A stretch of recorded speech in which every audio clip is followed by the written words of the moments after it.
Hi friends, ಎಲ್ಲರಿಗೂ ನಮಸ್ಕಾರ. Welcome back to NTA fashions ಕನ್ನಡ. ಫ್ರೆಂಡ್ಸ್, ಇವತ್ತಿನ ವಿಡಿಯೋದಲ್ಲಿ ಪ್ಲೈನ್ ಬ್ಲೌಸ್ನ ಪರ್ಫೆಕ್ಟ್ ಆಗಿ ನಾವು ಸ್ಟೆಪ್ ಬೈ ಸ್ಟೆಪ್ ಯಾವ ರೀತಿ ಸ್ಟಿಚ್ ಮಾಡ್ಕೊಳ್ಳೋದು ಅಂತ ಹೇಳ್ಕೊಡ್ತಾ ಇದ್ದೀನಿ.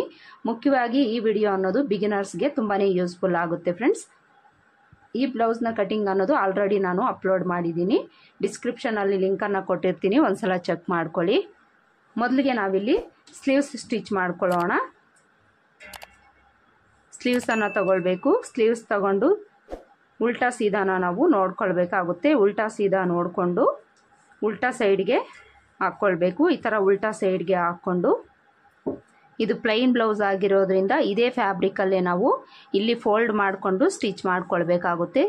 ಇಲ್ಲಿ ನೀವು ಸ್ಟಿಚ್ ಮಾಡ್ಕೊಳ್ಬೋದು, ಇಲ್ಲಾಂದರೆ ಎಮ್ಮಿಂಗ್ ಮಾಡ್ಕೊಳ್ಬೋದು. ಎಮ್ಮಿಂಗ್ ಮಾಡ್ಕೊಳ್ಳೋದಕ್ಕೂ ಮುಂಚೆ ನೀವು ಈ ಥರ ಫೋಲ್ಡ್ ಮಾಡಿಕೊಂಡು ಒಂದು ದೊಡ್ಡ ಸ್ಟಿಚ್ ಹಾಕ್ಕೊಳ್ಳಿ. ಎಮ್ಮಿಂಗ್ ಮಾಡ್ಕೊಳ್ಳೋದಕ್ಕೆ ಈಸಿ ಆಗಿರುತ್ತೆ. ನಾನು ಸಹ ಇದೇ ಥರ ಸ್ಟಿಚ್ ಮಾಡ್ಕೊಳ್ತೀನಿ. ಇಲ್ಲಿ ನಮಗೆ ಈ ಫ್ಯಾಬ್ರಿಕ್ ಅನ್ನೋದು ಫಿನಿಶಿಂಗ್ ಬಂದಿರೋದಿದೆ ಫ್ರೆಂಡ್ಸ್, ಅದಕ್ಕೋಸ್ಕರ ನಾನು ಸಿಂಗಲ್ ಫೋಲ್ಡ್ ಮಾಡ್ಕೊಳ್ತೀನಿ. ನಿಮ್ಗೇನಾದರೂ ಈ ಥರ ಫ್ಯಾಬ್ರಿಕ್ ಬಂದಿಲ್ಲ ಅಂದರೆ ಇದನ್ನು 1/2 ಇಂಚ್ ಈ ಥರ ಫೋಲ್ಡ್ ಮಾಡಿ ಸ್ಟಿಚ್ ಮಾಡಿಕೊಂಡು ಆಮೇಲೆ ನೀವು 1 ಇಂಚಿಗೆ ಈ ಥರ ಫೋಲ್ಡ್ ಮಾಡ್ಕೊಳ್ಬೇಕಾಗುತ್ತೆ. ಇಲ್ಲಿ ನನಗೆ ಫಿನಿಶಿಂಗ್ ಬಂದಿರೋ ಕ್ಲಾತ್ ಇರೋದ್ರಿಂದ ಡೈರೆಕ್ಟಾಗಿ ನಾನು 1 ಇಂಚ್ಗೆ ಈ ಥರ ಫೋಲ್ಡ್ ಮಾಡಿಕೊಂಡು ಒಂದು ದೊಡ್ಡ ಸ್ಟಿಚ್ ಹಾಕ್ಕೊಳ್ತೀನಿ.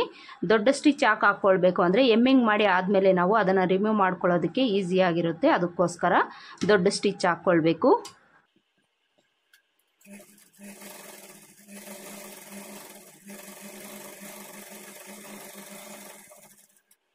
ಈಗ ಇನ್ನೊಂದು ಸ್ಲೀವ್ಸ್ ತಗೊಳ್ಬೇಕು. ಇನ್ನೊಂದು ಸ್ಲೀವ್ಸು ಸಹ ನಾವು ಉಲ್ಟಾ ಸೀದಾ ನೋಡ್ಕೊಳ್ಬೇಕು. ಹಾಗೆಯೇ ಈ ಸ್ಲೀವ್ಸಲ್ಲಿ ನಮಗೆ ಬ್ಯಾಕ್ ಪಾರ್ಟ್ ಶೇಪ್ ಬಂದಿದೆಯಾ, ಫ್ರಂಟ್ ಪಾರ್ಟ್ ಶೇಪ್ ಬಂದಿದೆಯಾ ಅಂತಲೂ ಸಹ ಚೆಕ್ ಮಾಡ್ಕೊಳ್ಬೇಕು. ಈ ಕಡೆ ಯಾವ ಶೇಪ್ ಬಂದಿರುತ್ತೋ ಅದೇ ಶೇಪು ಆಪೋಸಿಟಲ್ಲಿ ಬರೋ ಥರ ಈ ಸ್ಲೀವ್ಸಲ್ಲಿ ಹಾಕ್ಕೊಂಡು ನಾವು ಸ್ಟಿಚ್ ಮಾಡ್ಕೊಳ್ಬೇಕು. ಇದನ್ನು ಸಹ ನಾವು ಈ ಸ್ಲೀವ್ಸಲ್ಲಿ ಎಷ್ಟು ಫೋಲ್ಡ್ ಮಾಡ್ಕೊಂಡಿರ್ತೀವೋ ಅಷ್ಟಕ್ಕೆ ಫೋಲ್ಡ್ ಮಾಡಿಕೊಂಡು ಸ್ಟಿಚ್ ಮಾಡ್ಕೊಳ್ಬೇಕು.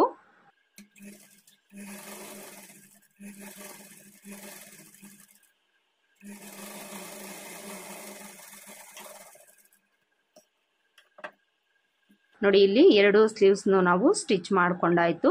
2 ಸ್ಲೀವ್ಸು ಸ್ಟಿಚ್ ಮಾಡಿಕೊಂಡು ಒಂದ್ಸಲ ಚೆಕ್ ಮಾಡ್ಕೊಂಡು ಲೆಂತಲ್ಲಿ ಏನಾದರೂ ಹೆಚ್ಚು ಕಡಿಮೆ ಬಂದಿದೆಯಾ ಅಂತ ಒಂದ್ಸಲ ಈ ಥರ ಚೆಕ್ ಮಾಡ್ಕೊಳ್ಬೇಕು. ನೋಡಿ, ಇಲ್ಲಿ ನನಗೆ ಕರೆಕ್ಟಾಗಿ ಬಂದಿದೆ. ಸ್ಲೀವ್ಸು ಇಷ್ಟೇ ನಾವು ಸ್ಟಿಚ್ ಮಾಡ್ಕೊಳ್ಬೇಕು. ಈಗ ಬಾಡಿ ಪಾರ್ಟ್ಸ್ ಸ್ಟಿಚ್ ಮಾಡ್ಕೊಳ್ಳೋಣ. ಬಾಡಿ ಪಾರ್ಟ್ಸಲ್ಲಿ ಮೊದಲಿಗೆ ನಾನಿಲ್ಲಿ ಬ್ಯಾಕ್ ಪಾರ್ಟ್ ಸ್ಟಿಚ್ ಮಾಡಿ ತೋರಿಸ್ತೀನಿ. ಬ್ಯಾಕ್ ಪಾರ್ಟ್ ಪೀಸನ್ನು ತೊಗೊಂಡು ಉಲ್ಟಾ ಸೀದಾ ನೋಡ್ಕೊಳ್ಬೇಕು. ಉಲ್ಟಾ ಸೀದಾ ನೋಡಿಕೊಂಡು ಉಲ್ಟಾ ಸೈಡು ನಾವು ಇಟ್ಕೊಳ್ಬೇಕು. ಉಲ್ಟಾ ಸೈಡ್ ಇಟ್ಕೊಂಡು ಇಲ್ಲಿ ಈ ಕಡೆ ಎಡ್ಜಲ್ಲಿ ಒಂದು 1/4 ಇಂಚು 1/2 ಇಂಚಷ್ಟು ಫೋಲ್ಡ್ ಮಾಡಿ ಸ್ಟಿಚ್ ಮಾಡ್ಕೊಳ್ಬೇಕು.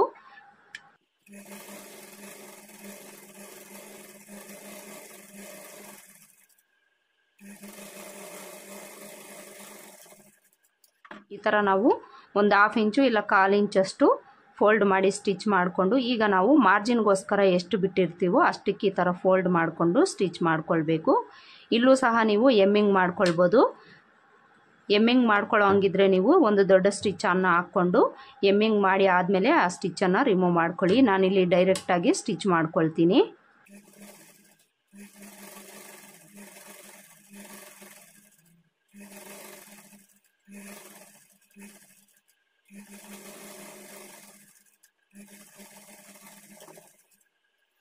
ನೋಡಿ, ಈ ಥರ ಸ್ಟಿಚ್ ಮಾಡಿಕೊಂಡು ಈಗ ನಾವು ಬ್ಯಾಕ್ ಡಾಟ್ ಸ್ಟಿಚ್ ಮಾಡ್ಕೊಳ್ಬೇಕು. ಈ ಬ್ಯಾಕ್ ಡಾಟು ನಾವು ಎಲ್ಲಿಗೆ ಸ್ಟಿಚ್ ಮಾಡ್ಕೊಳ್ಬೇಕು ಅಂದರೆ ಕಟ್ ಮಾಡ್ಕೊಳ್ಳೋವಾಗ ನಾವು ಮಾರ್ಕ್ ಮಾಡ್ಕೊಂಡಿರ್ತೀವಿ. ಆ ಮಾರ್ಕಿಂಗ್ ಎಲ್ಲಿಗಿರುತ್ತೆ ಅಲ್ಲಿಗೆ ಸ್ಟಿಚ್ ಮಾಡ್ಕೊಳ್ಬೇಕು. ಇಲ್ಲಿ ನಾನು ಮಾರ್ಕ್ ಮಾಡ್ಕೊಂಡಿಲ್ಲ ಫ್ರೆಂಡ್ಸ್. ಈಗ ಮಾರ್ಕ್ ಮಾಡಿಕೊಂಡು ಸ್ಟಿಚ್ ಮಾಡ್ಕೊಳ್ತೀನಿ.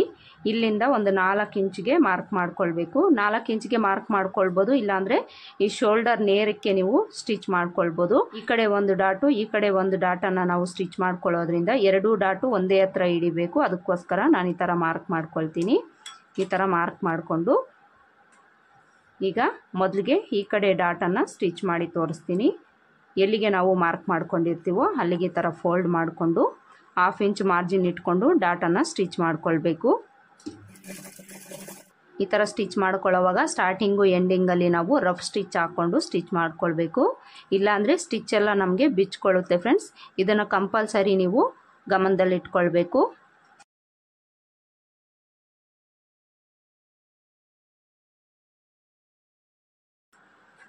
ಈಗ ಇನ್ನೊಂದು ಕಡೆಯೂ ಸಹ ಡಾಟನ್ನು ಸ್ಟಿಚ್ ಮಾಡಿ ತೋರಿಸ್ತೀನಿ.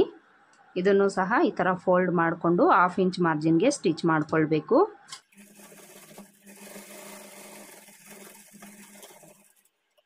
ಹಾಗೆಯೇ ನೀವೇನು ಸ್ಟಿಚ್ ಮಾಡ್ಕೊಂಡಿರ್ತೀರೋ ಅಲ್ಲಿ ಎಕ್ಸ್ಟ್ರಾ ಥ್ರೆಡ್ಸ್ ಇದ್ದರೆ ಅಲ್ಲಿಂದಲ್ಲೇ ನೀವು ಈ ಥರ ಕಟ್ ಮಾಡ್ಕೊಳ್ಳಿ.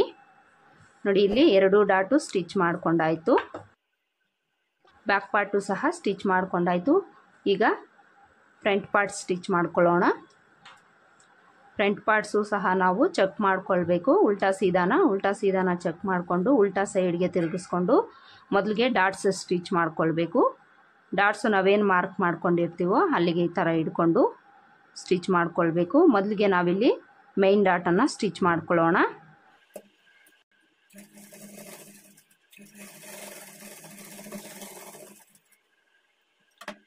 ಮೇನ್ ಡಾಟ್ ಸ್ಟಿಚ್ ಮಾಡ್ಕೊಂಡಾಯಿತು. ಈಗ ಉಕ್ಸ್ಪಟ್ಟಿ ಕಡೆ ಡಾಟ್ ಸ್ಟಿಚ್ ಮಾಡ್ಕೊಳ್ಬೇಕು. ಯಾವುದೇ ಸ್ಟಿಚ್ ಹಾಕ್ಕೊಳ್ಳೋವಾಗ ನೀವು ಸ್ಟಾರ್ಟಿಂಗು ಎಂಡಿಂಗಲ್ಲಿ ರಫ್ ಸ್ಟಿಚ್ ಹಾಕ್ಕೊಳ್ಳೋದನ್ನು ಮರಿಬಾರ್ದು. ರಫ್ ಸ್ಟಿಚ್ ಹಾಕ್ಕೊಂಡೇ ಸ್ಟಿಚ್ ಮಾಡ್ಕೊಳ್ಳಿ.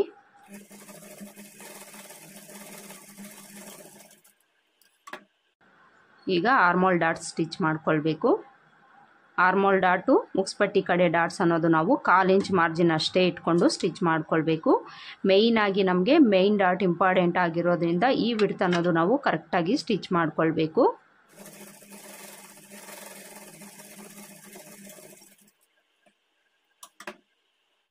ನೋಡಿ, ಇಲ್ಲಿ ಡಾಟನ್ನು ಸ್ಟಿಚ್ ಮಾಡ್ಕೊಂಡಾಯಿತು. ಕಪ್ ಶೇಪ್ ನೋಡಿ ನಮಗೆ ಎಷ್ಟು ನೀಟಾಗಿ ರೌಂಡಾಗಿ ಬಂದಿದೆ. ಈ ಡಾಟ್ ಹತ್ರ ಏನಾದರೂ ನಮಗೆ ಹೆಚ್ಚು ಕಡಿಮೆ ಬಂದಿದೆ ಅಂದರೆ ಅದನ್ನು ಟ್ರಿಮ್ ಮಾಡ್ಕೊಳ್ಳಿ. ಇಲ್ಲಿ ನನಗೆ ಸ್ವಲ್ಪ ಹೆಚ್ಚು ಕಡಿಮೆ ಬಂದಿದೆ, ಇದನ್ನು ನಾನು ಟ್ರಿಮ್ ಮಾಡ್ಕೊಳ್ತೀನಿ. ಒಂದು ಪಾರ್ಟಲ್ಲಿ ನಾವು ಡಾಟನ್ನು ಸ್ಟಿಚ್ ಮಾಡ್ಕೊಂಡಾಯಿತು. ಇನ್ನೊಂದು ಪಾರ್ಟಲ್ಲಿ ಇದೇ ಥರ ನಾವು ಡಾಟನ್ನು ಸ್ಟಿಚ್ ಮಾಡ್ಕೊಳ್ಬೇಕು. ಇದರಲ್ಲೂ ಸಹ ಮೊದಲಿಗೆ ಮೇನ್ ಡಾಟ್ ಸ್ಟಿಚ್ ಮಾಡ್ಕೊಳ್ಳೋಣ.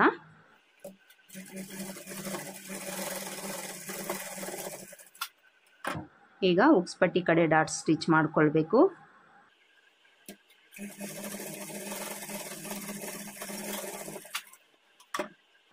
ಈಗ ಆರ್ಮೋಲ್ ಕಡೆ ಡಾಟ್ ಸ್ಟಿಚ್ ಮಾಡ್ಕೊಳ್ಬೇಕು.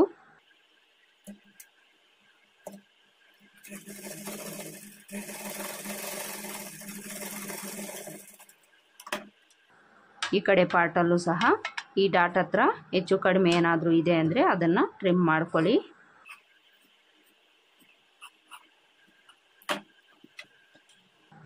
ನೋಡಿ, ಇಲ್ಲಿ ಎರಡೂ ಕಡೆನೂ ಸಹ ನಾವು ಡಾಟ್ಸನ್ನು ಸ್ಟಿಚ್ ಮಾಡ್ಕೊಂಡಾಯಿತು.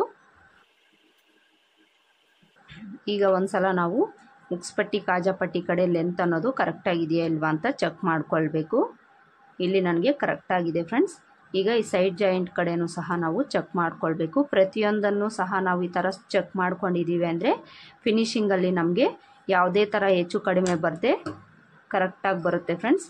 ಇಲ್ಲಿ ನನಗೆ ಸ್ವಲ್ಪ ಜಾಸ್ತಿ ಇದೆ, ಇದನ್ನು ಕಟ್ ಮಾಡ್ಕೊಳ್ತೀನಿ. ಫ್ರಂಟ್ ಪಾರ್ಟು 2 ಪಾರ್ಟಲ್ಲೂ ನಾವು ಡಾಟ್ಸನ್ನು ಸ್ಟಿಚ್ ಮಾಡ್ಕೊಂಡಾಯಿತು. ಈಗ ಶೇಪ್ ಬೆಲ್ಟ್ ಸ್ಟಿಚ್ ಮಾಡ್ಕೊಳ್ಳೋಣ.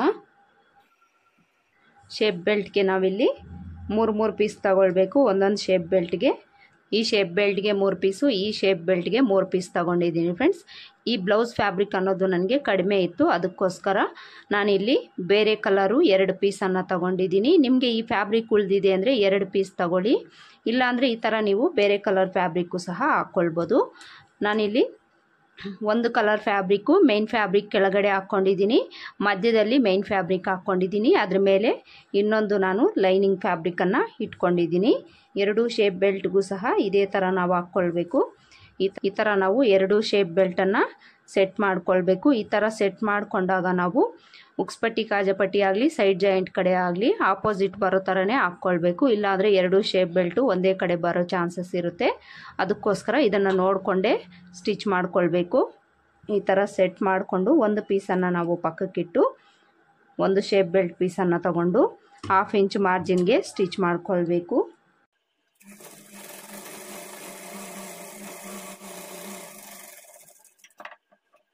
ಈಗ ಇನ್ನೊಂದು ಶೇಪ್ ಬೆಲ್ಟ್ ತಗೊಂಡು ಇದನ್ನು ಸಹ ನಾವು 1/2 ಇಂಚ್ ಮಾರ್ಜಿನ್ಗೆ ಸ್ಟಿಚ್ ಮಾಡ್ಕೊಳ್ಬೇಕು.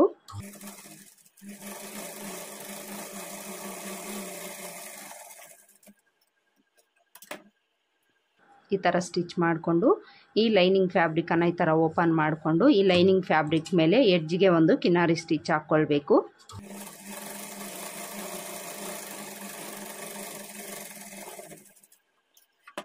ನೋಡಿ ಈ ಥರ ನಾವು ಇನ್ಸೈಡ್ಗೆ ಯಾವ ಫ್ಯಾಬ್ರಿಕ್ ಹೋಗುತ್ತೋ ಅದ್ರ ಮೇಲೆ ಕಿನಾರಿ ಸ್ಟಿಚ್ ಹಾಕ್ಕೊಳ್ಬೇಕು. ಈ ಥರ ಸ್ಟಿಚ್ ಮಾಡಿಕೊಂಡು ಈಗ ಇದನ್ನು ಈ ಥರ ಕುಳೆ ಒಳಗಡೆ ಹೋಗೋ ಥರ ಫೋಲ್ಡ್ ಮಾಡಿಕೊಂಡು ಮೇಲೆ ಒಂದು ಟಾಪ್ ಸ್ಟಿಚ್ ಹಾಕ್ಕೊಳ್ಬೇಕು.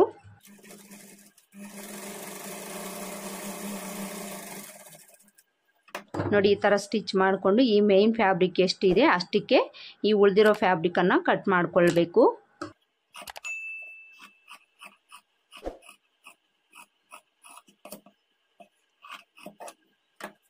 ನೋಡಿ ಇಲ್ಲಿ ಶೇಪ್ ಬೆಲ್ಟ್ ಸ್ಟಿಚ್ ಮಾಡ್ಕೊಂಡಾಯಿತು. ಇನ್ನೊಂದು ಶೇಪ್ ಬೆಲ್ಟ್ನು ಇದೇ ಥರ ನಾವು ಸ್ಟಿಚ್ ಮಾಡ್ಕೊಳ್ಬೇಕು.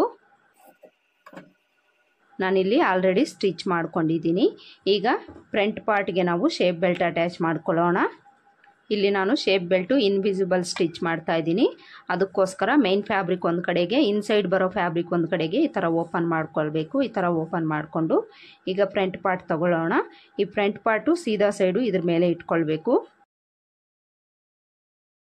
ಈ ಥರ ಇಟ್ಕೊಂಡು 1/2 ಇಂಚ್ ಮಾರ್ಜಿನ್ಗೆ ನಾವು ಸ್ಟಿಚ್ ಮಾಡ್ಕೊಳ್ಬೇಕು.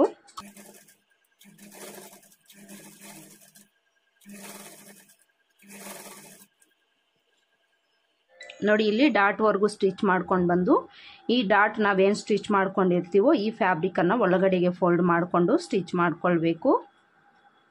ಈ ಫ್ಯಾಬ್ರಿಕ್ ಏನಾದರೂ ಈ ಸ್ಟಿಚ್ ಒಳಗಡೆ ಸಿಕ್ಕಾಕೊಂಡಿದೆ ಅಂದರೆ ಫ್ರಂಟ್ ಪಾರ್ಟು ಟೈಟ್ ಆಗೋ ಚಾನ್ಸ್ ಇರುತ್ತೆ. ಅದಕ್ಕೋಸ್ಕರ ಈ ಫ್ಯಾಬ್ರಿಕ್ ಈ ಥರ ಫೋಲ್ಡ್ ಮಾಡಿಕೊಂಡೇ ಸ್ಟಿಚ್ ಮಾಡ್ಕೊಳ್ಬೇಕು.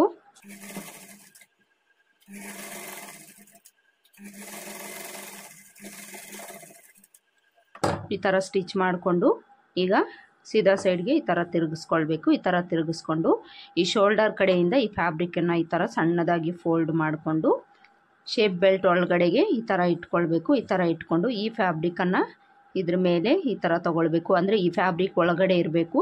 ಒಳಗಡೆ ಇರೋ ಥರ ಇಟ್ಕೊಂಡು ಇಲ್ಲಿ ನಾವು ಮೊದಲೇನು ಸ್ಟಿಚ್ ಮಾಡ್ಕೊಂಡಿರ್ತೀವೋ ಅದ್ರ ಮೇಲೇ ಸ್ಟಿಚ್ ಬೀಳೋ ಥರ ಸ್ಟಿಚ್ ಮಾಡ್ಕೊಳ್ಬೇಕು.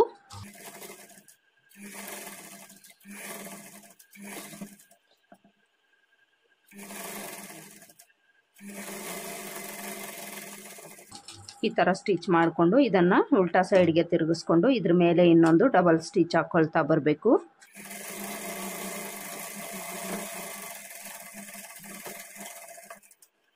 ಈ ಥರ ಸ್ಟಿಚ್ ಮಾಡಿಕೊಂಡು ಈ ಕರ್ವ್ ಶೇಪ್ ಹತ್ರ ಸಣ್ಣದಾಗಿ ಟಕ್ಸ್ ಇಟ್ಕೊಳ್ಳಿ. ಈಗ ನಾವು ಇದನ್ನು ಓಪನ್ ಮಾಡ್ಕೊಳ್ಬೇಕು. ಈ ಥರ ಒಳಗಡೆಯಿಂದ ನಾವು ಎಳ್ಕೊಂಡಿದ್ದೀವಿ ಅಂದರೆ ಇದು ಓಪನ್ ಆಗುತ್ತೆ.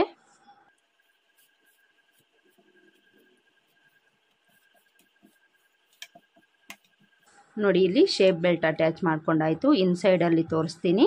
ನೋಡಿ ಇನ್ಸೈಡಲ್ಲಿ ನಮಗೆ ಯಾವುದೇ ಥರ ಕೂಳೆ ಅನ್ನೋದು ಕಾಣಿಸೋದಿಲ್ಲ ಫ್ರೆಂಡ್ಸ್.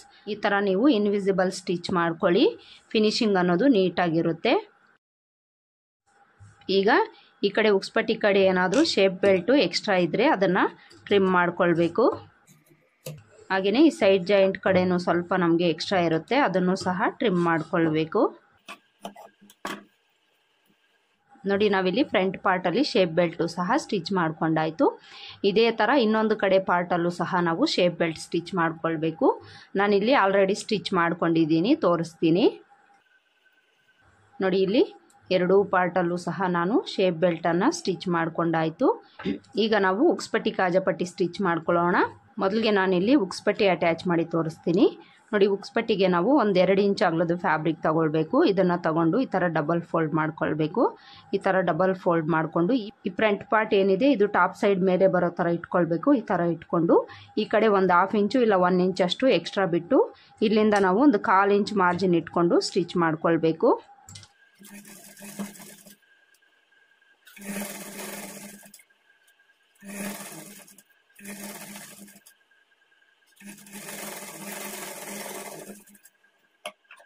ನೋಡಿ ಈ ಥರ ಸ್ಟಿಚ್ ಮಾಡಿಕೊಂಡು ಇದನ್ನು ಈ ಥರ ಓಪನ್ ಮಾಡಿಕೊಂಡು ಎಕ್ಸ್ಟ್ರಾ ಬಿಟ್ಟಿರೋದನ್ನು ಒಳಗಡೆಗೆ ಈ ಥರ ಫೋಲ್ಡ್ ಮಾಡಿಕೊಂಡು ಈ ಪಟ್ಟಿ ಮೇಲೆ ಎಡ್ಜ್ಗೆ ಒಂದು ಕಿನಾರಿ ಸ್ಟಿಚ್ ಹಾಕ್ಕೊಳ್ಬೇಕು.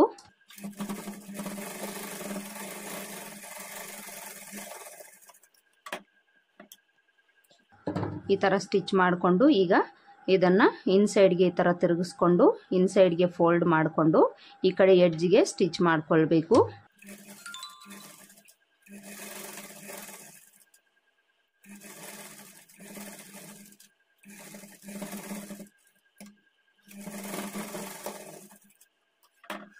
ಈ ಥರ ಉಕ್ಸ್ಪಟ್ಟಿ ಸ್ಟಿಚ್ ಮಾಡಿಕೊಂಡು ಈ ನೆಕ್ ಪಾರ್ಟ್ ಕಡೆ ಎಕ್ಸ್ಟ್ರಾ ಏನಾದರೂ ಇದ್ದರೆ ಅದನ್ನು ಟ್ರಿಮ್ ಮಾಡ್ಕೊಳ್ಳಿ. ಉಕ್ಸ್ಪಟ್ಟಿ ಸ್ಟಿಚ್ ಮಾಡ್ಕೊಂಡಾಯ್ತಲ್ಲ, ಈಗ ಕಾಜಾಪಟ್ಟಿ ಸ್ಟಿಚ್ ಮಾಡಿ ತೋರಿಸ್ತೀನಿ ನೋಡಿ. ಇಲ್ಲಿ ಕಾಜಾಪಟ್ಟಿಗೆ ಒಂದು 3 ರಿಂದ 4 ಇಂಚ್ ಅಗಲ ಫ್ಯಾಬ್ರಿಕ್ ತಗೊಳ್ಬೇಕು. ಇದನ್ನು ಕೆಳಗಡೆ ಇಟ್ಕೊಂಡು ಇದ್ರ ಮೇಲೆ ಈ ಫ್ರಂಟ್ ಪಾರ್ಟನ್ನು ಇಟ್ಕೊಳ್ಬೇಕು. ಈ ಕಡೆ ಒಂದು 1/2 ಇಂಚು ಇಲ್ಲ 1 ಇಂಚ್ ಎಕ್ಸ್ಟ್ರಾ ಇರೋ ಥರನೇ ಇಟ್ಕೊಳ್ಳಿ. ಈ ಥರ ಇಟ್ಕೊಂಡು ಇದಕ್ಕೂ ಸಹ ಒಂದು 1/4 ಇಂಚ್ ಮಾರ್ಜಿನ್ ಇಟ್ಕೊಂಡು ಸ್ಟಿಚ್ ಮಾಡ್ಕೊಳ್ಬೇಕು.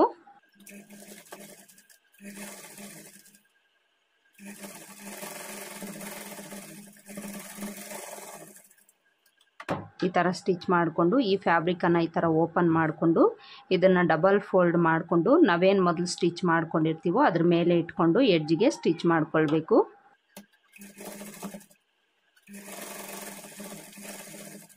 ಈ ಕಡೆ ಎಡ್ಜಲ್ಲಿ ಎಕ್ಸ್ಟ್ರಾ ಬಿಟ್ಟಿರೋದನ್ನು ಈ ಥರ ಒಳಗಡೆಗೆ ಫೋಲ್ಡ್ ಮಾಡಿ ಸ್ಟಿಚ್ ಮಾಡ್ಕೊಳ್ಳಿ.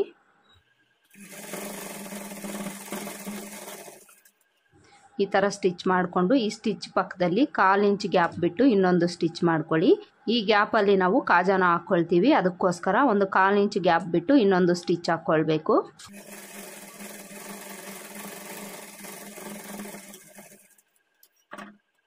ಈ ಥರ ಸ್ಟಿಚ್ ಮಾಡಿಕೊಂಡು ಇದರಲ್ಲೂ ಸಹ ನೆಕ್ ಪಾರ್ಟ್ ಕಡೆ ಎಕ್ಸ್ಟ್ರಾ ಇರೋದನ್ನು ಟ್ರಿಮ್ ಮಾಡ್ಕೊಳ್ಳಿ.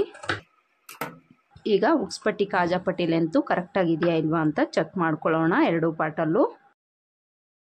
ನೋಡಿ, ಇಲ್ಲಿ ಉಕ್ಸ್ಪಟ್ಟಿ ಕಡೆ ಲೆಂತ್ ಅನ್ನೋದು ಸ್ವಲ್ಪ ನಮಗೆ ಜಾಸ್ತಿ ಬರುತ್ತೆ ಫ್ರೆಂಡ್ಸ್. ಯಾವುದೇ ಬ್ಲೌಸಲ್ಲಾದರೂ ಸಹ ನಿಮಗೆ ಉಕ್ಸ್ಪಟ್ಟಿ ಲೆಂತ್ ಅನ್ನೋದು ಸ್ವಲ್ಪ ಜಾಸ್ತಿ ಬರುತ್ತೆ. ಈ ಥರ ಜಾಸ್ತಿ ಬಂದಿರೋದನ್ನು ನೀವು ಟ್ರಿಮ್ ಮಾಡ್ಕೊಳ್ಳಿ. ಯಾವುದೇ ಥರ ಪ್ರಾಬ್ಲಮ್ ಆಗೋದಿಲ್ಲ ಫ್ರೆಂಡ್ಸ್. ಇದನ್ನು ಕಟ್ ಮಾಡ್ಕೊಳ್ಳೋದ್ರಿಂದ ನಿಮಗೆ ಎಷ್ಟು ಎಕ್ಸ್ಟ್ರಾ ಬಂದಿರುತ್ತೋ ಅದನ್ನು ಈ ಥರ ಟ್ರಿಮ್ ಮಾಡ್ಕೊಳ್ಳಿ.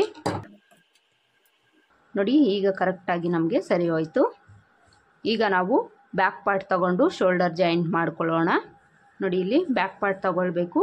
ಬ್ಯಾಕ್ ಪಾರ್ಟ್ ತಗೊಂಡು ಟಾಪ್ ಸೈಡ್ ಮೇಲೆ ಬರೋ ಥರ ಹಾಕ್ಕೊಳ್ಬೇಕು. ಈ ಥರ ಹಾಕ್ಕೊಂಡು ಫ್ರಂಟ್ ಪಾರ್ಟ್ಸ್ನ ಇದ್ರ ಮೇಲೆ ಇಟ್ಕೊಳ್ಬೇಕು.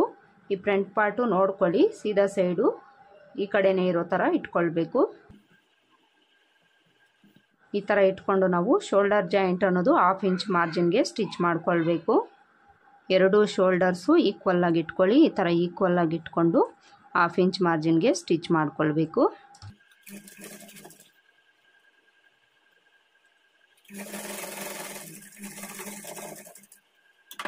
ಎರಡೂ ಕಡೆನೂ ಇದೇ ಥರ ಸೇಮ್ ನಾವು ಸ್ಟಿಚ್ ಮಾಡ್ಕೊಳ್ಬೇಕು.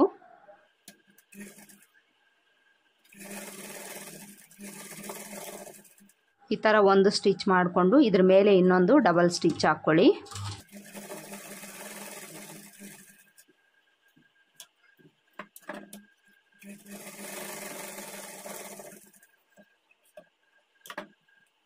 ಈಗ ಈ ಶೋಲ್ಡರ್ಸ್ ಹತ್ರ ಏನಾದರೂ ಹೆಚ್ಚು ಕಡಿಮೆ ಇದೆ ಅಂದರೆ ಫ್ರಂಟ್ ಪಾರ್ಟಲ್ಲಾಗಲಿ ಬ್ಯಾಕ್ ಪಾರ್ಟಲ್ಲಾಗಲಿ ಈ ಥರ ಸರಿ ಮಾಡಿಕೊಂಡು ಕಟ್ ಮಾಡ್ಕೊಳ್ಳಿ.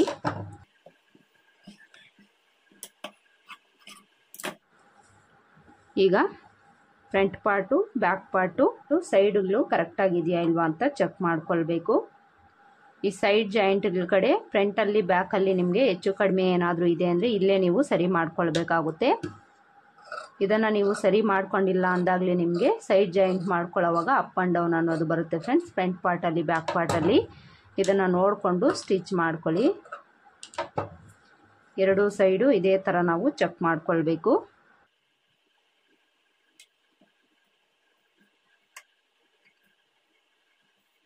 ನೋಡಿ, ಈ ಕಡೆನೂ ಸಹ ಸ್ವಲ್ಪ ನನಗೆ ಜಾಸ್ತಿ ಇದೆ, ಇದನ್ನು ಟ್ರಿಮ್ ಮಾಡ್ಕೊಳ್ತೀನಿ.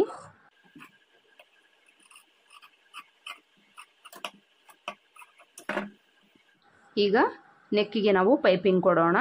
ಇಲ್ಲಿ ನಾವು ನೆಕ್ ಪೈಪಿಂಗನ್ನು ಕೊಡೋದಕ್ಕೆ ಕ್ರಾಸ್ ಪೀಸಸ್ಸು ಕಟ್ ಮಾಡ್ಕೊಂಡಿರಬೇಕು. ಈ ಕ್ರಾಸ್ ಪೀಸಸ್ಸನ್ನು ಜಾಯಿಂಟ್ ಮಾಡ್ಕೊಳ್ಳೋಣ. ಈ ಕ್ರಾಸ್ ಪೀಸಸ್ಸನ್ನು ಈ ಕ್ರಾಸಸ್ ಏನಿದೆ ಅದನ್ನು ಈ ಥರ ಆಪೋಸಿಟಲ್ಲಿ ಇಟ್ಕೊಂಡು ಒಂದು 1/4 ಇಂಚ್ ಮಾರ್ಜಿನ್ಗೆ ಸ್ಟಿಚ್ ಮಾಡ್ಕೊಳ್ಬೇಕು. ಈ ಥರ ಸ್ಟಿಚ್ ಮಾಡಿಕೊಂಡು ಇದ್ರ ಮೇಲೆ ಇನ್ನೊಂದು ಡಬಲ್ ಸ್ಟಿಚ್ ಹಾಕ್ಕೊಳ್ಳಿ. ಈ ಥರ ಡಬಲ್ ಸ್ಟಿಚ್ ಹಾಕ್ಕೊಂಡು ಎಲ್ಲ ಪೀಸಸ್ಸು ಇದೇ ಥರ ನಾವು ಜಾಯಿಂಟ್ ಮಾಡ್ಕೊಳ್ಬೇಕು. ನೋಡಿ, ಈ ಥರ ನಾವು ಎಲ್ಲ ಪೀಸಸನ್ನು ಜಾಯಿಂಟ್ ಮಾಡ್ಕೊಳ್ಬೇಕು. ಈ ಥರ ಜಾಯಿಂಟ್ ಮಾಡಿಕೊಂಡು ಇದನ್ನು ನಾವು ಉಲ್ಟಾ ಸೈಡ್ಗೆ ಇಟ್ಕೊಳ್ಬೇಕು, ಅಂದರೆ ಕೂಳೆ ಮೇಲೆ ಬರೋ ಥರ ಇಟ್ಕೊಳ್ಬೇಕು. ಈ ಥರ ಇಟ್ಕೊಂಡು ಒಂದು ಕಡೆ ಎಡ್ಜ್ ನಾವು 1/2 ಇಂಚ್ ಈ ಥರ ಫೋಲ್ಡ್ ಮಾಡಿಕೊಂಡು ಸ್ಟಿಚ್ ಮಾಡ್ಕೊಳ್ಬೇಕು.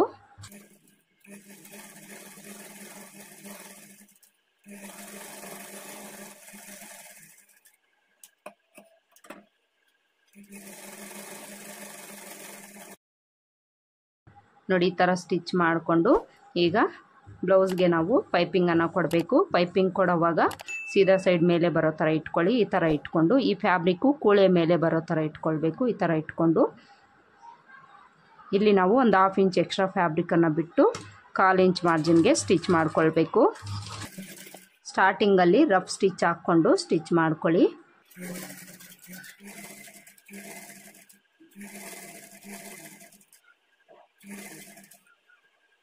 ಇಲ್ಲಿ ಶೋಲ್ಡರ್ ಹತ್ರ ಈ ಶೋಲ್ಡರ್ ಮಾರ್ಜಿನ್ ಏನಿರುತ್ತೋ ಇದನ್ನು ಬ್ಯಾಕ್ ಸೈಡ್ ಪಾರ್ಟ್ ಕಡೆ ತಿರುಗಿಸ್ಕೊಂಡು ಸ್ಟಿಚ್ ಮಾಡ್ಕೊಳ್ಳಿ.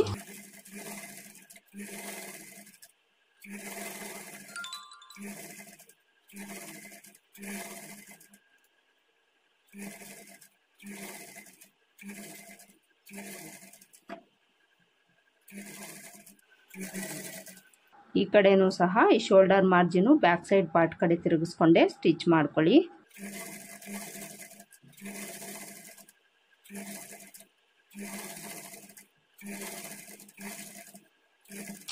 ಈ ಕಡೆ ಎಡ್ಜಲ್ಲಿ ಒಂದು 1/2 ಇಂಚ್ ಅಷ್ಟು ಎಕ್ಸ್ಟ್ರಾ ಬಿಟ್ಟು ಉಳಿದಿರೋದನ್ನು ಕಟ್ ಮಾಡ್ಕೊಳ್ಬೇಕು.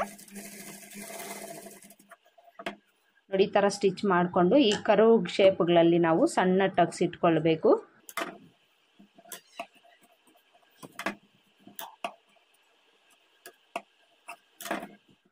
ಈಗ ಈ ನೆಕ್ ಪೀಸನ್ನು ಈ ಥರ ಓಪನ್ ಮಾಡಿಕೊಂಡು ಎಕ್ಸ್ಟ್ರಾ ಬಿಟ್ಟಿರೋ ಫ್ಯಾಬ್ರಿಕನ್ನು ಈ ಥರ ಒಳಗಡೆಗೆ ಫೋಲ್ಡ್ ಮಾಡಿಕೊಂಡು ಪೈಪಿಂಗ್ ಸ್ಟಿಚ್ ಮಾಡ್ಕೊಳ್ಬೇಕು. ಈ ಪೈಪಿಂಗು ನಾವು ಫೋಲ್ಡ್ ಮಾಡ್ಕೊಳ್ಳೋದ್ರ ಮೇಲೆ ಡಿಪೆಂಡ್ ಆಗಿರುತ್ತೆ ಫ್ರೆಂಡ್ಸ್. ಎಷ್ಟು ಸಣ್ಣದಾಗಿ ನಾವು ಫೋಲ್ಡ್ ಮಾಡಿಕೊಂಡು ಸ್ಟಿಚ್ ಮಾಡ್ಕೊಳ್ತೀವೋ ಅಷ್ಟು ಸಣ್ಣದಾಗಿ ನಮಗೆ ಪೈಪಿಂಗ್ ಅನ್ನೋದು ಬರುತ್ತೆ. ನೋಡಿ ಇಲ್ಲಿ ನಾನು ಯಾವ ಥರ ಫೋಲ್ಡ್ ಮಾಡಿಕೊಂಡು ಸ್ಟಿಚ್ ಮಾಡ್ಕೊಳ್ತಾ ಇದ್ದೀನೋ ಇದನ್ನು ನೋಡಿಕೊಂಡು ಇದೇ ಥರ ನೀವು ಸ್ಟಿಚ್ ಮಾಡ್ಕೊಳ್ಳಿ. ಹಾಗೆಯೇ ಈ ಸ್ಟಿಚ್ ಅನ್ನೋದು ನಮಗೆ ಬಾಡಿ ಪಾರ್ಟ್ ಮೇಲಾಗಲಿ ಪೈಪಿಂಗ್ ಕ್ಲಾತ್ ಮೇಲಾಗಲಿ ಬೀಳಬಾರ್ದು ಫ್ರೆಂಡ್ಸ್. ನಾವೇನು ಮೊದಲು ಸ್ಟಿಚ್ ಮಾಡ್ಕೊಂಡಿರ್ತೀವೋ ಅದ್ರ ಮೇಲೇ ಸ್ಟಿಚ್ ಬೀಳೋ ಥರ ಸ್ಟಿಚ್ ಮಾಡ್ಕೊಳ್ತಾ ಬರಬೇಕು.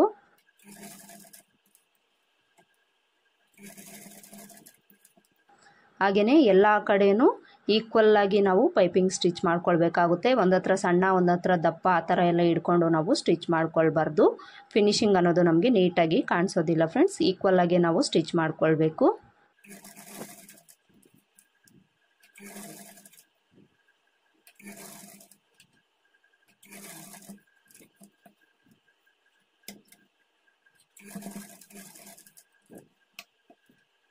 ಬಿಗಿನರ್ಸು ಕೇರ್ಫುಲ್ಲಾಗಿ ನೋಡಿಕೊಂಡು ಪೈಪಿಂಗ್ ಸ್ಟಿಚ್ ಮಾಡ್ಕೊಳ್ಬೇಕಾಗುತ್ತೆ. ಒಂದೇ ಸಲಕ್ಕೆ ಪೈಪಿಂಗ್ ಅನ್ನೋದು ಬರೋದಿಲ್ಲ ಫ್ರೆಂಡ್ಸ್. ಬಿಗಿನರ್ಸ್ಗೆ ಒಂದು 4ರಿಂದ 5 ಸಲ ಟ್ರೈ ಮಾಡಿದ್ದೀರಿ ಅಂದರೆ ನಿಮಗೂ ಸಹ ಪರ್ಫೆಕ್ಟಾಗಿ ಪೈಪಿಂಗ್ ಸ್ಟಿಚ್ ಮಾಡೋದು ಬರುತ್ತೆ. ಬರಲಿಲ್ಲ ಅಂತ ಯಾವುದೇ ಕಾರಣಕ್ಕೂ ನೀವು ಬಿಡೋಕ್ಕೆ ಹೋಗಬೇಡಿ ಫ್ರೆಂಡ್ಸ್. ಟ್ರೈ ಮಾಡ್ತಾ ಇರಿ, ಬರುತ್ತೆ.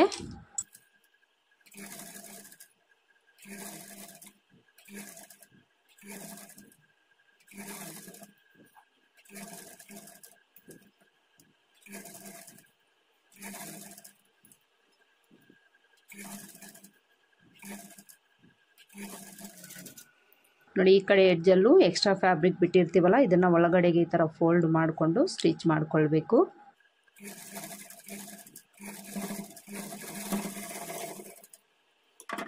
ನೋಡಿ ಇಲ್ಲಿ ಎಷ್ಟು ನೀಟಾಗಿ ಪೈಪಿಂಗ್ ಬಂದಿದೆ, ಕಾಣಿಸ್ತಾ ಇದೆಯಲ್ಲ ಫ್ರೆಂಡ್ಸ್. ಎಲ್ಲ ಕಡೆಯೂ ಈಕ್ವಲ್ ಆಗಿದೆ ನಮಗೆ.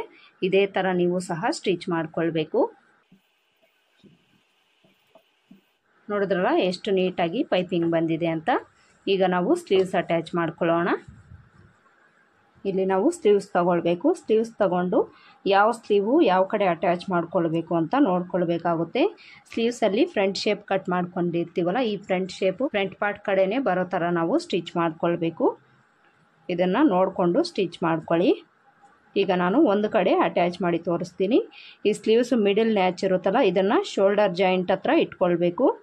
ಈ ಥರ ಇಟ್ಕೊಂಡು ಮೊದಲಿಗೆ ನಾನು ಒಂದು ಸೈಡ್ಗೆ ಸ್ಟಿಚ್ ಮಾಡ್ಕೊಳ್ತೀನಿ, ಆಮೇಲೆ ಇನ್ನೊಂದು ಸೈಡು ಸ್ಟಿಚ್ ಮಾಡ್ಕೊಳ್ತೀನಿ.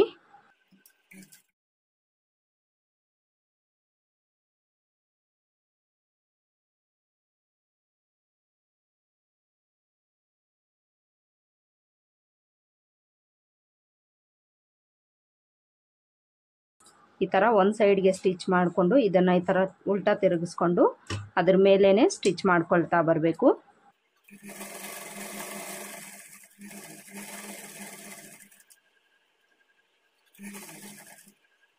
ಇಲ್ಲಿವರೆಗೂ ಸ್ಟಿಚ್ ಮಾಡ್ಕೊಂಡು ಬಂದು ಈಗ ಈ ಕಡೆಗೆ ಸ್ಲೀವ್ಸ್ ಅಟ್ಯಾಚ್ ಮಾಡ್ಕೊಳ್ಳಿ.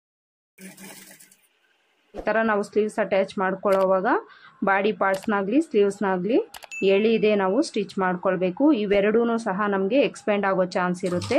ಅದಕ್ಕೋಸ್ಕರ ಯಾವುದೇ ಪೀಸನ್ನು ನಾವು ಎಳಿದೆ ನೀಟಾಗಿ ಇಟ್ಕೊಂಡು ಸ್ಟಿಚ್ ಮಾಡ್ಕೊಳ್ಬೇಕು.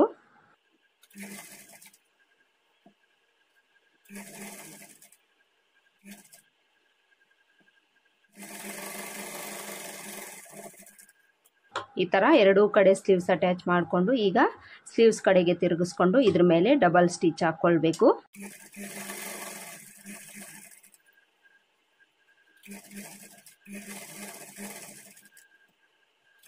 ಈ ಡಬಲ್ ಸ್ಟಿಚ್ಚು ಈ ಶೋಲ್ಡರ್ವರೆಗೂ ಹಾಕ್ಕೊಳ್ಳಿ. ಈ ಕಡೆಗೆ ಆಲ್ರೆಡಿ ನಾವು ಡಬಲ್ ಸ್ಟಿಚ್ ಹಾಕ್ಕೊಂಡಿದ್ದೀವಿ, ಅದಕ್ಕೋಸ್ಕರ ಇಲ್ಲಿವರೆಗೂ ಸ್ಟಿಚ್ ಮಾಡಿಕೊಂಡು ಇಲ್ಲಿ ರಫ್ ಸ್ಟಿಚ್ ಹಾಕ್ಕೊಂಡು ಎಂಡ್ ಮಾಡ್ಕೊಳ್ಳಿ.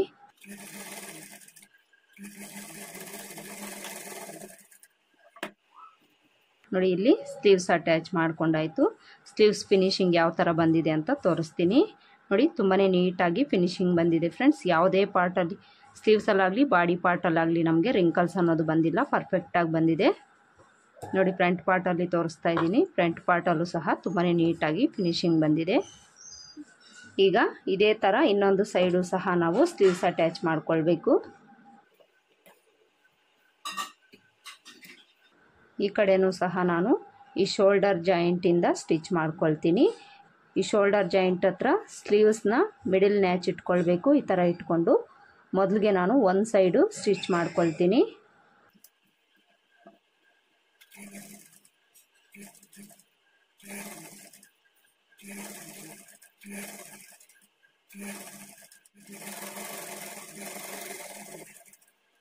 ಈ ಥರ ಸ್ಟಿಚ್ ಮಾಡಿಕೊಂಡು ಈಗ ಇನ್ನೊಂದು ಕಡೆಗೆ ತಿರುಗಿಸ್ಕೊಂಡು ಇದ್ರ ಮೇಲೇ ಸ್ಟಿಚ್ ಮಾಡ್ಕೊಳ್ತಾ ಬರಬೇಕು.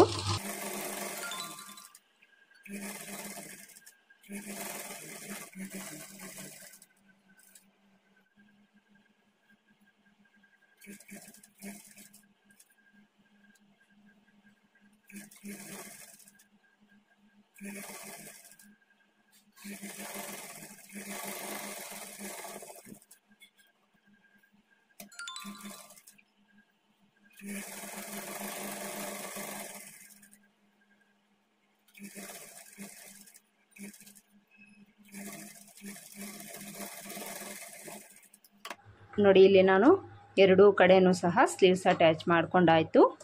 ನೋಡಿ, ಈ ಕಡೆ ಸ್ಲೀವ್ಸಲ್ಲೂ ಸಹ ನಮಗೆ ಯಾವುದೇ ಥರ ರಿಂಕಲ್ಸ್ ಅನ್ನೋದು ಬಂದಿಲ್ಲ ಫ್ರೆಂಡ್ಸ್. ತುಂಬಾ ಪರ್ಫೆಕ್ಟಾಗಿ ಫಿನಿಶಿಂಗ್ ಬಂದಿದೆ. ಈಗ ನಾವು ಸೈಡ್ ಜಾಯಿಂಟ್ ಮಾಡ್ಕೊಳ್ಳೋಣ. ಸೈಡ್ ಜಾಯಿಂಟ್ ಮಾಡ್ಕೊಳ್ಳೋದಕ್ಕೆ ಮೊದಲಿಗೆ ನಾವು ಸೊಂಟದ ಅಳತೆನ ಮಾರ್ಕ್ ಮಾಡ್ಕೊಳ್ಳೋಣ. ಸೊಂಟದ ಅಳತೆ ಇವರಿಗೆ 30.5 ಇಂಚಿದೆ ಫ್ರೆಂಡ್ಸ್. 30.5 ಇಂಚಲ್ಲಿ ನಾವು 4ನೇ ಭಾಗನ ಮಾರ್ಕ್ ಮಾಡ್ಕೊಳ್ಬೇಕು. 4ನೇ ಭಾಗ 7.25 ಇಂಚ್ ಬರುತ್ತೆ. ಬ್ಯಾಕ್ ಪಾರ್ಟ್ನ ನಾವು ಈ ಥರ ಡಬಲ್ ಫೋಲ್ಡ್ ಮಾಡ್ಕೊಳ್ಬೇಕು. ಈ ಥರ ಡಬಲ್ ಫೋಲ್ಡ್ ಮಾಡಿಕೊಂಡು ಈ ಕಡೆಯಿಂದ ಟೇಪ್ನ ಈ ಥರ ಇಟ್ಕೊಂಡು 7.25 ಇಂಚು ಎಲ್ಲಿಗೆ ಬರುತ್ತೋ ಅಲ್ಲಿಗೆ ಮಾರ್ಕ್ ಮಾಡ್ಕೊಳ್ಬೇಕು.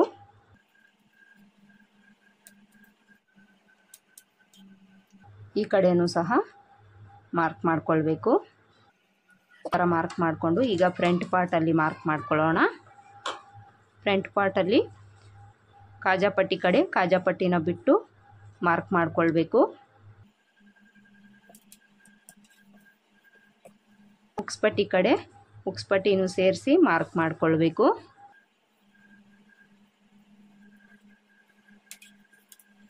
ಈ ಥರ ಮಾರ್ಕ್ ಮಾಡಿಕೊಂಡು ಈಗ ಫ್ರಂಟ್ ಪಾರ್ಟಲ್ಲಿ ಚೆಸ್ಟ್ ಲೂಸ್ ಮಾರ್ಕ್ ಮಾಡ್ಕೊಳ್ಳೋಣ.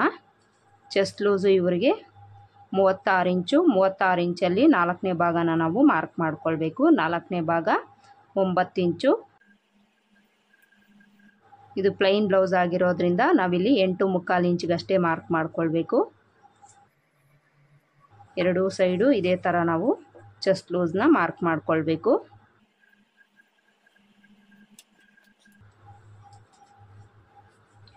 ಈ ಥರ ಮಾರ್ಕ್ ಮಾಡಿಕೊಂಡು ಈಗ ನಾವು ಸೈಡ್ ಜಾಯಿಂಟ್ ಮಾಡ್ಕೊಳ್ಳೋಣ. ಇಲ್ಲಿ ನಾವು ಸೈಡ್ ಜಾಯಿಂಟ್ ಮಾಡ್ಕೊಳ್ಳೋವಾಗ ಸೊಂಟದ ಕಡೆಯಿಂದ ಸ್ಟಿಚ್ ಮಾಡ್ಕೊಳ್ಬೇಕು. ಈ ಥರ ಸ್ಟಿಚ್ ಮಾಡ್ಕೊಳ್ಳೋವಾಗ ಒಂದು ಕಡೆಗೆ ನಾವು ಬ್ಯಾಕ್ ಪಾರ್ಟ್ ಕಡೆಯಿಂದ ಸ್ಟಿಚ್ ಮಾಡ್ಕೊಳ್ಬೇಕಾಗುತ್ತೆ, ಇನ್ನೊಂದು ಕಡೆ ನಮಗೆ ಫ್ರಂಟ್ ಪಾರ್ಟ್ ಸಿಗುತ್ತೆ. ಇಲ್ಲಿ ಎರಡೂ ಮಾರ್ಕಿಂಗು ಒಂದು ಹತ್ರ ಬರೋ ಥರ ಇಟ್ಕೊಂಡು ಮೊದಲಿಗೆ ರಫ್ ಸ್ಟಿಚ್ ಹಾಕ್ಕೊಳ್ಬೇಕು. ರಫ್ ಸ್ಟಿಚ್ ಹಾಕ್ಕೊಂಡು ಆರ್ಮೋಲ್ ಹತ್ರ ಈಕ್ವಲ್ಲಾಗಿ ಹಿಡ್ಕೊಳ್ಬೇಕು ಎರಡೂ ಪಾರ್ಟೂ, ಅಂದರೆ ಫ್ರಂಟ್ ಪಾರ್ಟು ಬ್ಯಾಕ್ ಪಾರ್ಟು ಈಕ್ವಲ್ಲಾಗಿ ಹಿಡ್ಕೊಳ್ಬೇಕು. ಈ ಥರ ಹಿಡ್ಕೊಂಡು ನಾವಿಲ್ಲಿ ಫ್ರಂಟ್ ಪಾರ್ಟಲ್ಲಿ ಮಾರ್ಕ್ ಮಾಡ್ಕೊಂಡಿದ್ದೀವಲ್ಲ, ಇದನ್ನು ಬ್ಯಾಕ್ ಪಾರ್ಟ್ಗೆ ಬರೋ ಥರ ಎಲ್ಲಿಗೆ ನಾವು ಮಾರ್ಕ್ ಮಾಡ್ಕೊಂಡಿದ್ದೀವೋ ಅಲ್ಲಿಗೆ ಈ ಥರ ಮಾರ್ಕ್ ಮಾಡಿಕೊಂಡು ಈ ಥರ ಒಂದು ಲೈನ್ ಹಾಕ್ಕೊಂಡು ಅದ್ರ ಮೇಲೇ ಸ್ಟಿಚ್ ಮಾಡ್ಕೊಳ್ತಾ ಬರಬೇಕು.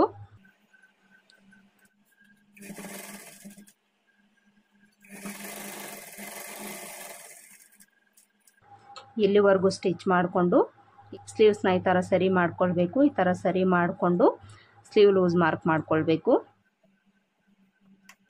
ಸ್ಲೀವ್ಸ್ ಲೂಸು ಇವ್ರಿಗೆ 4.25 ಇಂಚು 4.25 ಇಂಚ್ಗೆ ಮಾರ್ಕ್ ಮಾಡ್ಕೊಳ್ಬೇಕು. ಈ ಥರ ಮಾರ್ಕ್ ಮಾಡಿಕೊಂಡು ಇಲ್ಲಿಂದ ಸ್ವಲ್ಪ ನಾವು ಕ್ರಾಸ್ ಮಾಡಿಕೊಂಡು ಇದಕ್ಕೆ ಜಾಯಿಂಟ್ ಆಗೋ ಥರ ಒಂದು ಲೈನ್ ಹಾಕ್ಕೊಂಡು ಇದ್ರ ಮೇಲೇ ಸ್ಟಿಚ್ ಮಾಡ್ಕೊಳ್ಬೇಕು.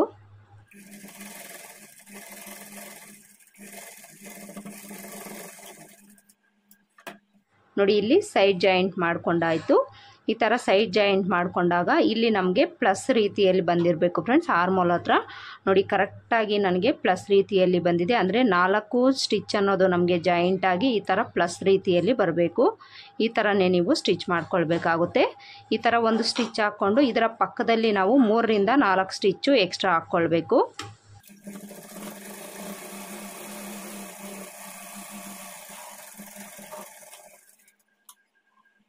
ನಾನಿಲ್ಲಿ 1-2 ಸ್ಟಿಚ್ ಹಾಕ್ಕೊಂಡಿದ್ದೀನಿ, ಇನ್ನೊಂದು 2 ಸ್ಟಿಚ್ಚು ನಾನು ಆಮೇಲೆ ಹಾಕ್ಕೊಳ್ತೀನಿ. ಈಗ ಇನ್ನೊಂದು ಕಡೆ ಸೈಡ್ ಜಾಯಿಂಟ್ ಮಾಡ್ಕೊಳ್ಳೋದನ್ನು ತೋರಿಸ್ತೀನಿ ನಿಮಗೆ. ಇನ್ನೊಂದು ಸೈಡು ಸಹ ನಾವು ಫ್ರಂಟ್ ಪಾರ್ಟು ಬ್ಯಾಕ್ ಪಾರ್ಟು ಸೊಂಟದಳತೆ ಒಂದು ಹತ್ರ ಬರೋ ಥರ ಈ ಥರ ಇಟ್ಕೊಳ್ಬೇಕು. ಈ ಥರ ಇಟ್ಕೊಂಡು ಮೊದಲಿಗೆ ರಫ್ ಸ್ಟಿಚ್ ಹಾಕ್ಕೊಳ್ಬೇಕು. ಈ ಥರ ರಫ್ ಸ್ಟಿಚ್ ಹಾಕ್ಕೊಂಡು ಚೆಸ್ಟ್ ಲೂಸ್ ಈಗ ಈ ಚೆಸ್ಟ್ ಲೂಸ್ ನಾವು ಎಲ್ಲಿಗೆ ಮಾರ್ಕ್ ಮಾಡ್ಕೊಂಡಿದ್ದೀವೋ ಅಲ್ಲಿಗೆ ಸ್ಟ್ರೈಟಾಗಿ ಈ ಥರ ಲೈನ್ ಹಾಕ್ಕೊಂಡು ಅದ್ರ ಮೇಲೇ ಸ್ಟಿಚ್ ಮಾಡ್ಕೊಳ್ತಾ ಬರಬೇಕು.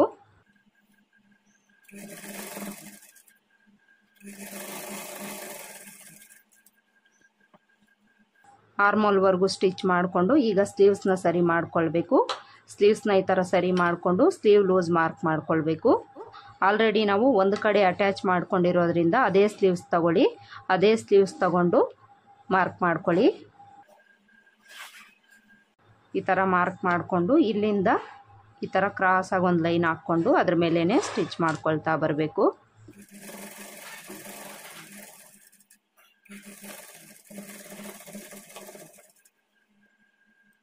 ನೋಡಿ ಈ ಥರ ಒಂದು ಸ್ಟಿಚ್ ಮಾಡ್ಕೊಂಡ್ವಲ್ಲ, ಈಗ ತೋರಿಸ್ತೀನಿ ಆರ್ಮೋಲ್ ಹತ್ರ ಪ್ಲಸ್ ರೀತಿಯಲ್ಲಿ ನಮಗೆ ಸ್ಟಿಚ್ ಬಂದಿದೆಯಾ ಇಲ್ವಾ ಅಂತ. ನೋಡಿ ಈ ಕಡೆಯೂ ಸಹ ನಮಗೆ ಪ್ಲಸ್ ರೀತಿಯಲ್ಲಿ ಸ್ಟಿಚ್ ಅನ್ನೋದು ಬಂದಿದೆ ಫ್ರೆಂಡ್ಸ್. ಈ ಥರ ನಿಮಗೆ ಪ್ಲಸ್ ರೀತಿಯಲ್ಲಿ ಸ್ಟಿಚ್ ಬರಬೇಕು ಅಂದರೆ ಸ್ಟೆಪ್ ಬೈ ಸ್ಟೆಪ್ಪು ನಾನು ಹೇಳ್ಕೊಟ್ಟಿರೋ ಮೆಥಡಲ್ಲಿ ನೀವು ಸ್ಟಿಚ್ ಮಾಡ್ಕೊಳ್ಳಿ, ತುಂಬಾ ಪರ್ಫೆಕ್ಟಾಗಿ ಫಿನಿಶಿಂಗ್ ಬರುತ್ತೆ. ಇದೇ ಥರ ಸ್ಟಿಚ್ಚು ಸಹ ಬರುತ್ತೆ ಫ್ರೆಂಡ್ಸ್ ನಿಮಗೆ. ಈಗ ಈ ಸ್ಟಿಚ್ ಪಕ್ಕದಲ್ಲಿ ಇನ್ನೊಂದು ಸ್ಟಿಚ್ ಹಾಕಿ ತೋರಿಸ್ತೀನಿ ನಾನು. ನೀವೊಂದು 3 ರಿಂದ 4 ಸ್ಟಿಚ್ ಹಾಕ್ಕೊಳ್ಬೇಕಾಗುತ್ತೆ.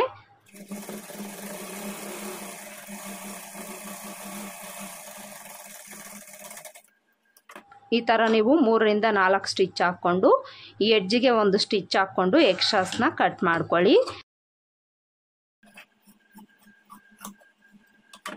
ಈ ಸೈಡ್ಗೆ ಒಂದು ಸ್ಟಿಚ್ ಹಾಕ್ಕೊಂಡು ಈ ಥರ ಸ್ಟ್ರೈಟ್ ಆಗಿರೋ ಥರ ಕಟ್ ಮಾಡ್ಕೊಳ್ಳಿ.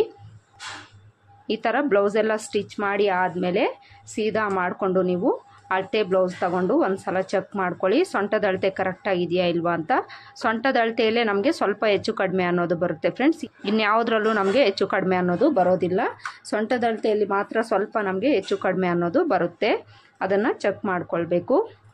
ಅಳತೆ ಬ್ಲೌಸ್ನ ಈ ಥರ ಇಟ್ಕೊಳ್ಳಿ, ಈ ಥರ ಇಟ್ಕೊಂಡು ನೋಡ್ಕೊಳ್ಬೇಕು. ನೋಡಿ ಇಲ್ಲಿ ನನಗೆ ಕರೆಕ್ಟಾಗಿ ಬಂದಿದೆ ಫ್ರೆಂಡ್ಸ್, ಯಾವುದೇ ಥರ ಹೆಚ್ಚು ಕಡಿಮೆ ಅನ್ನೋದು ಬಂದಿಲ್ಲ. ನೀವು ಮಾರ್ಕ್ ಮಾಡ್ಕೊಳ್ಳೋವಾಗ ಕರೆಕ್ಟಾಗಿ ಅಳತೆನ ಇಟ್ಕೊಂಡು ಮಾರ್ಕ್ ಮಾಡ್ಕೊಂಡಿದ್ದೀರಿ ಅಂದರೆ ನಿಮಗೂ ಸಹ ಯಾವುದೇ ಥರ ಹೆಚ್ಚು ಕಡಿಮೆ ಅನ್ನೋದು ಬರದೆ ಪರ್ಫೆಕ್ಟಾಗಿ ಬರುತ್ತೆ.